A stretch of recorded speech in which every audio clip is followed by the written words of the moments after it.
Hello, welcome to another episode on Aikido Virtual Dojo. And this time we'll talk a little bit about the difference between passivity and harmony in the receptive part of a movement. So what does it mean to be in harmony with the attacker, with the other person, with our partner? And what does it look like to be passive and why it is not good for us? So let's stay with us for a few minutes and we'll show you some examples. So first of all, let's talk about what we mean between harmony and passivity. Sometimes we say that the Aikido is a passive martial art, which could be seen as that, but it's actually really what we might consider as the art of harmony.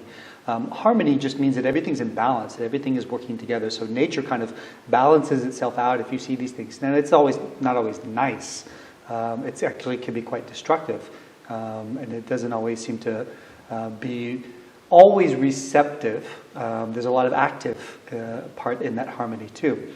So when we say passive, it's a passive martial art, then we're not really just it's not really just about the defense, but we're actually being in harmony with the situation.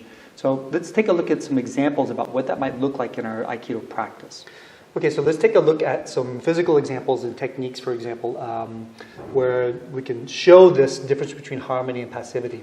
If I do a Ryotidori attack and he's pushing me and I'm just passive with it, obviously he could just push me over, okay? I'm basically a pushover. Or I could try to get out of it and just not connect with him at all and try to just get away with him, but that doesn't really solve the problem in the end.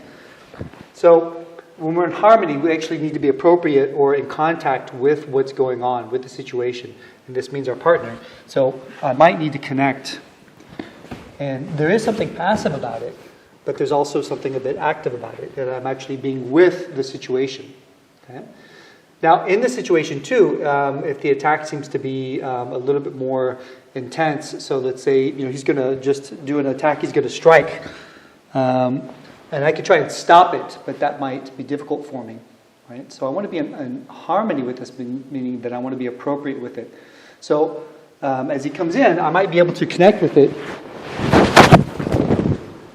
and allow it to come through. And depending on how hard he strikes, that will change my response a little bit. Okay, so if he's quite, intense with his attack, then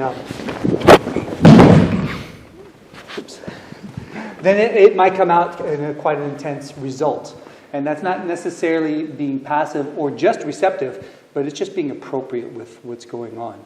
So there's a balance happening between us or in the situation. So you can take a look at this in different techniques and see how the techniques sort of balance themselves out. There's an off balance and coming back to balance. So we may put up a video about getting out of balance and coming back into balance. And if you'd like to see that, then go ahead and post in the comments below. And we'll see if we can get to that for you. Thanks for watching, and we'll see you in another video.